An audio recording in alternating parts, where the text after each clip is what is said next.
America ने जो 50% का जो टैरिफ लगाया है इंडिया पे, आप उसको किस तरह से देखते हैं? नुकसान तो temporarily of course short term में देखा जाए तो काफी ज्यादा होगा, कुछ नहीं तो 30 to 40% इफेक्ट करेगा जी। टैरिफ लगाने के बाद से जो कॉम्पिटिटिवनेस जो अंदर रहती है प्रतिस्पर्धा करने की, हाँ। वो कम होगी या बढ़ेगी, क्या कुछ रहेगा इसमें? नहीं, कॉम्पिटिटिवनेस बढ़ेगी जी। वो कहते हैं ना, कहावत है, there is always scope for better. लेकिन पर जो अमेरिका ने दूसरे देशों पे लगाया है, वो कहीं देखिए कि 25% है, 30% है, इंडिया पे ही 50% लगा दिया है। ये तो कहने की बात है कि आप ऑयल रशिया से ले रहे हैं तो मैं आप पे लगा देता हूँ, कभी भरोसा नहीं कल को वापस 25% ले आए। और लगा ये अवसर है कि अब मेक इन इंडिया और अपना इसको आगे बढ़ाते रहना चाहिए। खुद कंजम्पशन के लिए जो हम इंपोर्ट चीजें कर रहे हैं, वो खुद वही चीजें बनाएं, बाहर से इंपोर्ट ना करके, तो वो बेनिफिट्स हमको रास्ते और ढूंढने पड़ेंगे। जो ट्रम्प साहब ने कर दिया डिफेंस इक्विपमेंट में बहुत ज्यादा स्कोप लग रहा है। सेमीकंडक्टर को लेकर भी काफी चर्चा चलती है कि मिले और भेजा जाए, तो अगर इंडिया में भी अगर ये बन करके बाहर जाएगा, बैटरीज जैसे सेमीकंडक्टर का तो है ही है, नेक्स्ट इज ये बैटरीज का भी अपना करें, बिकॉज कॉस्ट बहुत ज्यादा है और नॉ पोल्यूशन है, हमारा ऑयल का बिल बचेगा। नमस्कार, आप देख रहे हैं अमर उजाला, मैं हूं आपके साथ चंद्र प्रकाश नीरज। आज हम बेहद ही खास टॉपिक को लेकर के आपके सामने मौजूद हैं। टॉपिक है यूएस द्वारा इंडिया पर 50% जो टैरिफ है वो लगाने को लेकर के है। आज से जो इंडिया पर है, जो भारत देश पर है, वो 50% टैरिफ है वो लग जाएगा, जो अमेरिका ने, ट्रंप ने जो लगाया है। और उस पर भारत पे कितना असर पड़ने वाला है, उसके आयात और निर्यात पे कितने असर पड़ेगा, और इसके आगे के फ्यूचर हम किस तरह से देख रहे हैं, और क्या समाधान हो सकते हैं, हम किस दिशा और किस तरफ हम जा सकते हैं अगर अमेरिका की तरफ ना जा कर के, और कौन से देश हैं जिस पे हमारा जो व्यापार है करना वो सही रहेगा, और भारत में इंडस्ट्री पे उसका कितना असर पड़ेगा, उस पर हम बात करेंगे।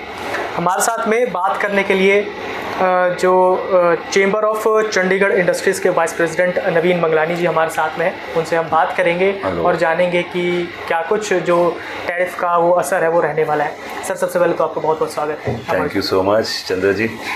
सर, अमेरिका ने जो 50% का जो टैरिफ लगाया है इंडिया पे, आप उसको किस तरह से देखते हैं? देखिए जी, बहुत लॉजिकल तो नहीं है, बाकी जस्ट बिकॉज के वो सुपर पावर हैं और प्रेसिडेंट भी हमारे ट्रम्प साहब सुपर हैं, तो उन लोगों ने कोई और फैक्टर्स भी होंगे मेरे को लगता है जिसकी वजह से लगाया। But all said and done हमको एक्सेप्ट करना पड़ेगा। ये उनकी कंट्री में क्या इंपोर्ट लगाते हैं, हम अपनी कंट्री में उनके प्रोडक्ट्स भी ऐसे ही कर सकते हैं जी। तो वो तो जो हो गया सो हो गया, तो हमको भी आगे चलना है। नुकसान तो temporarily of course short term में देखा जाए तो काफ़ी ज़्यादा होगा, क्योंकि एक product manufacturing, service manufacturing line चल रही है, सारा डिस्टर्ब हो जाता है। जो हम एक्सपोर्ट कर रहे हैं, हमारा फैब्रिक, कपड़ा, रेडीमेड बहुत जाता है, लेदर जाता है, जेम्स ज्वेलरी जाती है, श्रिम्प्स जाते हैं, तो वो लोग तो बहुत हिट होंगे। उनका ले ऑफ भी शुरू हो गया है। मेरे को आज ही किसी से बात हो रही थी लुधियाना में, जो एक्सपोर्ट करते हैं टी शर्ट्स उनके ब्रांड्स को, उन्होंने ले ऑफ शुरू कर दी है। तो जैसे हमारा 87 बिलियन डॉलर्स का एक्सपोर्ट है, तो ये कुछ नहीं तो 30 to 40% इफेक्ट करेगा जी। अवर एक्सपोर्ट्स विल कम डाउन और उसका नुकसान तो बहुत होगा। शुरू में शॉर्ट टर्म देखा जाए तो डॉलर स्ट्रांग भी होगा, हमको बहुत दिक्कतें आएंगी, लेकिन वो कहते हैं ना ब्लेसिंग इन डिसगाइज, शायद ये हमारे लिए ब्लेसिंग इन डिसगाइज हो जाए कल को, कि हमको और जगह ढूंढनी पड़ेगी। कुछ देर तक हमको फैक्ट्रीज में नुकसान होगा, अनएम्प्लॉयमेंट भी हो सकती है, पर दूसरी तरफ दूसरी कंट्रीज भी इंपोर्ट करती हैं, हम उधर कंसंट्रेट करें, नंबर 1। नंबर 2, कुछ नए प्रोडक्ट शुरू करें। अगर हम यूएस से आर्म्स एम्यूनिशन इंपोर्ट कर रहे हैं, जो कि मेरे को जो आइडिया है 1 की 100 गुना प्राइस यूएस लेता है, क्योंकि वो उनके पास ही वो टेक्नोलॉजी है, उन्हीं के चलती है इक्विपमेंट। तो अगर हम थोड़े दिन पहले मैं चंद्र जी CII में अटेंड कर रहे थे, एयर वाइस चीफ मार्शल थे उधर चीफ गेस्ट, और हमारे स्टार्टअप्स बहुत थे और लोग जो डिफेंस की इक्विपमेंट बनाते हैं, सप्लाई करते हैं, supplier to the Indian air force and defence institutes of India, तो काफ़ी हद तक हम उसमें, बिकॉज हमारे मोदी जी का भी नारा है मेक इन इंडिया का, तो काफ़ी ज़ोर शोर से उधर बढ़ रहे हैं। तो काफ़ी लॉन्ग टर्म में ऑलरेडी बेनिफिट्स दिख रहे हैं। हम काफ़ी चीज़ें जो रिसेंटली पाकिस्तान के साथ जो पहलगाम में हुआ, उसमें काफ़ी इक्विपमेंट हमारी थी, सो मच सो के वो इक्विपमेंट हम एक्सपोर्ट करने के भी काबिल हो गए।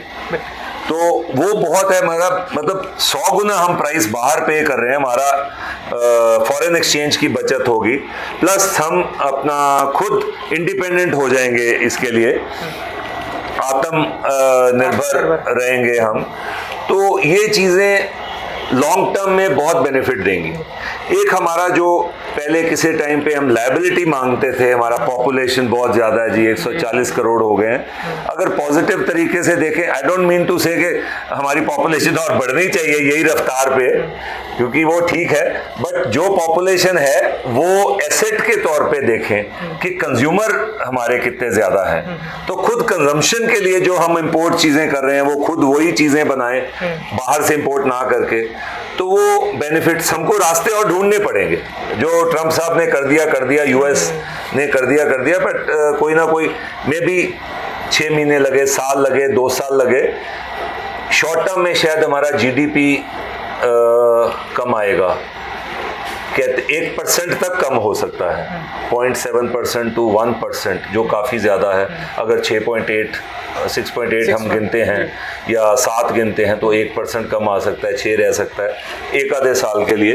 बट मेरे को बहुत विश्वास है कि हम उभर के आएंगे। प्रॉब्लम जो है सो है इंडिया में, एक तो जो इस तरह से टैरिफ लगाने के बाद जो कॉम्पिटिटिवनेस ने जो है अपने इंडिया में, वो उसको कहीं ना कहीं कमज़ोर करेगा। जैसे अब साथ में जैसे काम कर रहे हैं, एक कई होता है कि कई इंडस्ट्रीज़ एक दूसरे से कंपटीशन भी करती है कि आगे हमने इतना करना है या हमने आगे इतना पहुंचाना है। तो टैरिफ लगाने के बाद से जो कॉम्पिटिटिवनेस जो अंदर रहती है प्रतिस्पर्धा करने की, वो कम होगी या बढ़ेगी, क्या कुछ रहेगा इसमें? नहीं, कॉम्पिटिटिवनेस बढ़ेगी जी। वो कहते हैं ना, कहावत है, there is always scope for better. मैं सोच रहा हूँ, मैं ये एक प्रोडक्ट बना रहा हूँ, ये 100 रुपए की है, अगर दिन में मैं ये 100 बना सकता हूँ एक मशीन पे, तो नहीं, कल को 110 भी बन सकती है और 120 भी हो सकती है। हमको वो उधर ही नहीं रह जाना कि नहीं है, हमको और कॉम्पिटिटिव बनना है, और बन रहे हैं।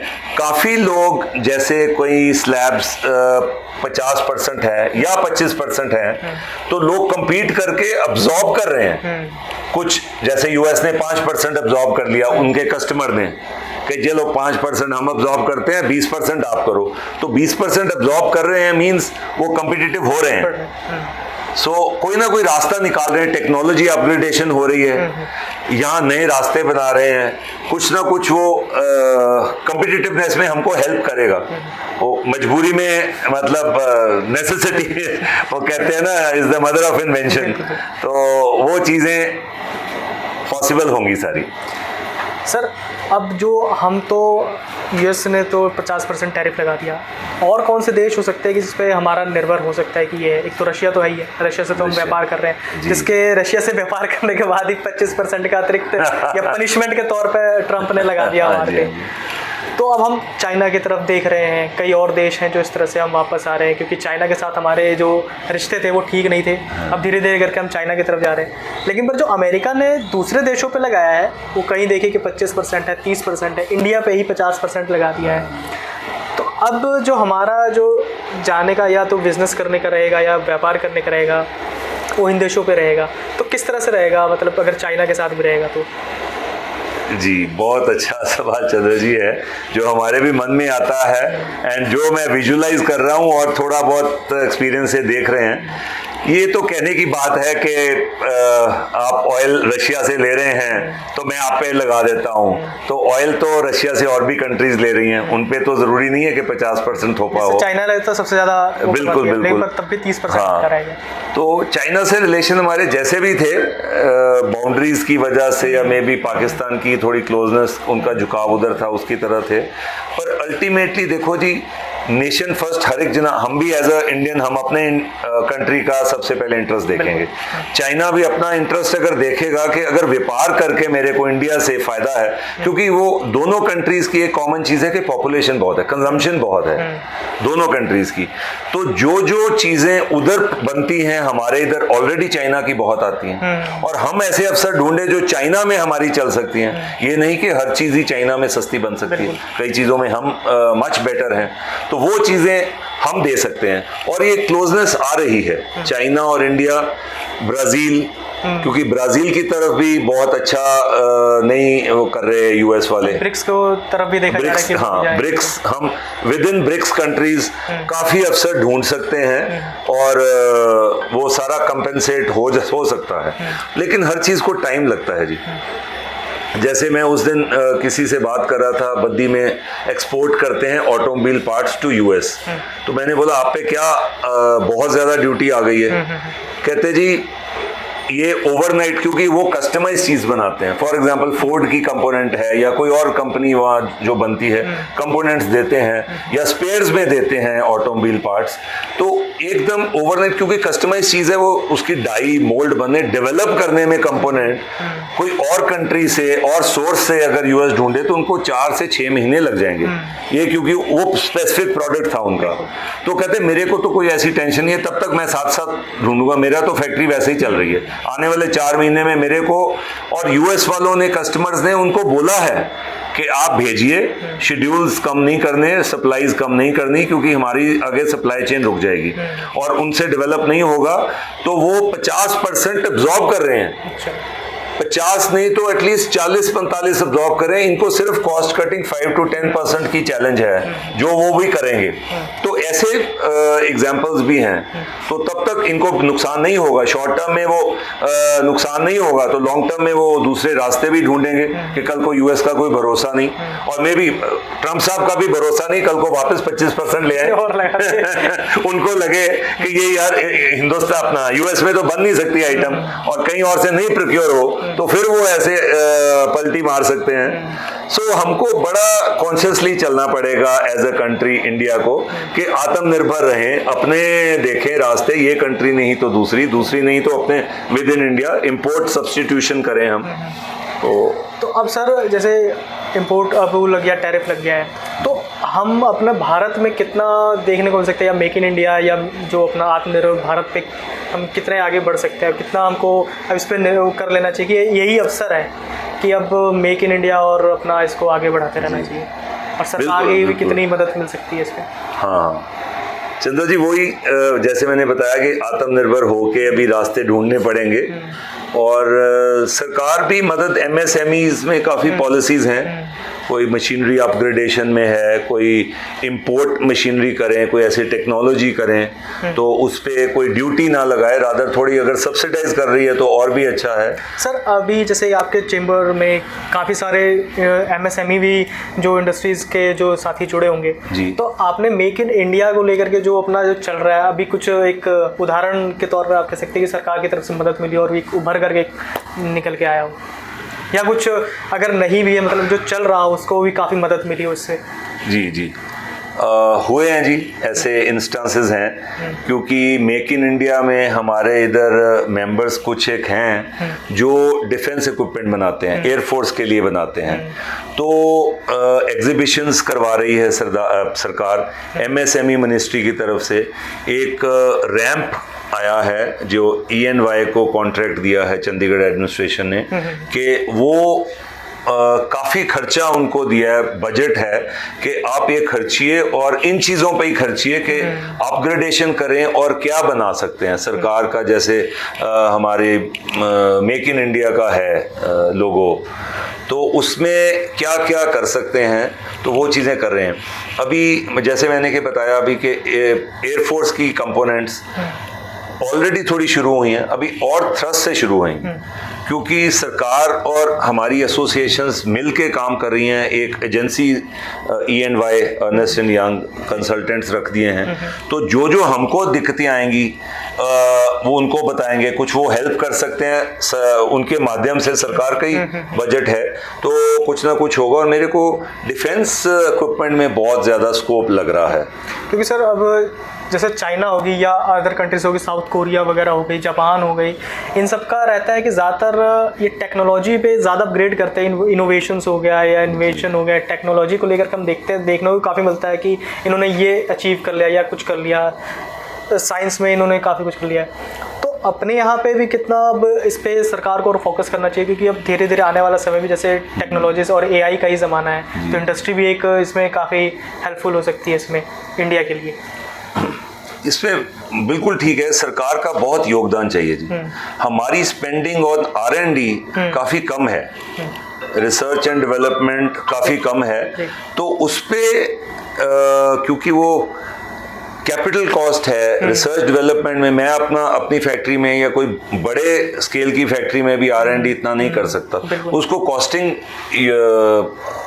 कॉस्ट इफेक्टिव होना है कि मैं 100 रुपए का आइटम बना रहा हूँ, लेकिन मेरी करोड़ रुपए या 10 करोड़ रुपया मेरे को R&D के लिए चाहिए, तो मैं शायद नहीं करूँगा, क्योंकि मेरे को वो अपने प्रॉफिट से ही निकल जाएगा, तो मेरे पास बचेगा नहीं कुछ।